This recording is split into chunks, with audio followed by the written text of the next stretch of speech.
জীবনে অনেকে এলো, আবার সবাই চলেও গেল। তারাও আর ফিরে তাকালো না, আমিও আর পিছনে গেলাম না। নদী যেমন নিজের রাস্তা খুঁজতে ব্যস্ত, আমরাও আমাদের জীবনে ব্যস্ত।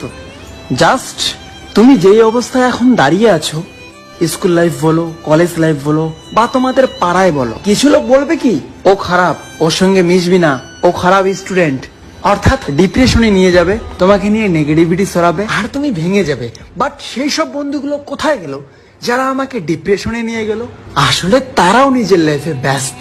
তাই তোমাদের বলছি, এই মুহূর্তে তোমাকে যারা ডিপ্রেশনে নিয়ে যাচ্ছে, হেট করছে, সময়ের সাপেক্ষে তারাও স্থান পরিবর্তন করবে। তাই তুমি তোমার রাস্তা কখনোই পরিবর্তন করবে না। রাস্তা পরিবর্তন করলে কিন্তু জলভাগের মতো হয়তো তুমিও সারা জীবন নদী হয়ে থাকবে। বাট তুমি যদি তোমার রাস্তায় তোমার গতিবেগে চলতে থাকো, তাহলে একদিন সাগরে মিশবে, হয়তো পরে সাগর থেকে মহাসাগর হয়ে যেতে পারো।